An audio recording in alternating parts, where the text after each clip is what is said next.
So ever since I got my first Katana Mark II, I've been interested in the Katana Air, mostly for the portability of it, and I just never got one. About 6 months ago when the EX came out, I decided that maybe I would try one out, but the price was still a bit out of my budget.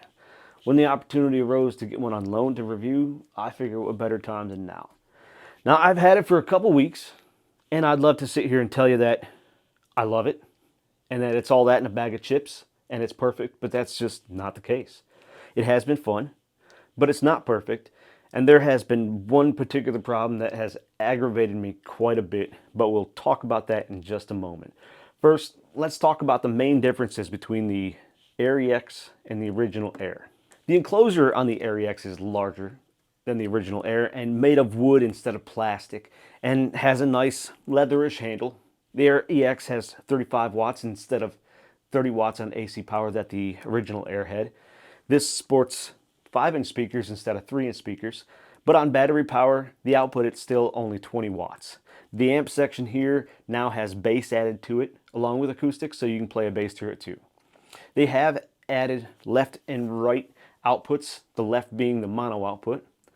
And for fully wireless function, you can buy an optional rolling rechargeable battery pack for about $150. Now with the battery pack, you're supposed to get about 16 hours of playtime, while alkaline batteries will give you about 7, and with rechargeable nickel metal hydride batteries, about 10 hours. Now, those times can vary with different specifications of the batteries and environment. I have not tested that. That's just what the manual says. Now, if you can't afford the battery pack, Amazon sells 8 packs of Amazon Basics NIMH batteries for about $17 that you can supposedly charge up to 1,000 times. There will be an affiliate link down in the description if you want to check those out.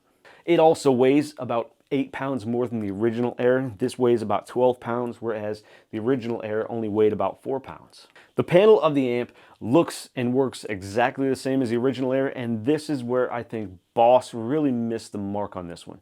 The Katana Mark I amp had a similar panel where you could only run 3 effects simultaneously with these split channel knobs. So if you have a boost, you can't have a mod. And if you have an effects, you can't have a delay, and vice versa. And with the Mark II, they fixed that. You have separate knobs for each effect and can run all 5. With the delay 2 and reverb combo in the Air app, you can work around that, and I've heard there are other hacks, but I haven't dove in that deep yet. So the original Air came out in 2018. The EX came out in September 2023. They've had almost 6 years to improve upon this, and what I'm thinking is they knew if they re-engineered the panel, they would also have to reprogram the app, and they just didn't want to do all that. So we're still stuck with only running 3 or 4 effects at the same time. You get 2 banks of 3 channels, so 6 total, and if you count the panel, then you can call it 7. You navigate through the banks by pressing the bank button, and each bank is differentiated by either a green, red, or orange light on the button. The panel has factory defaults as listed in the owner's manual, but you can change them to your liking in BTS Mobile.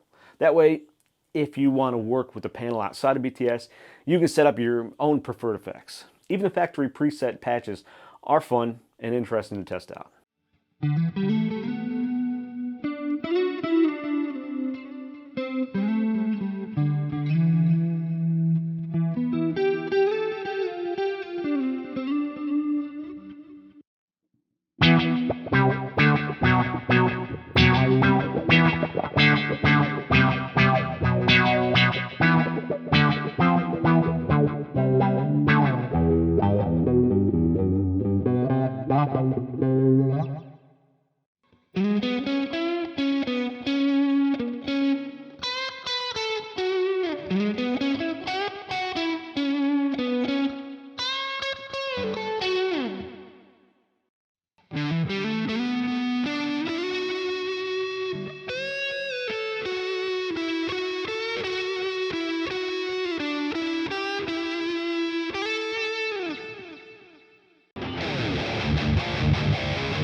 So with the bigger speakers, enclosure and bass reflex, the EX sounds bigger and louder than the original Air, and it honestly sounds great for its size.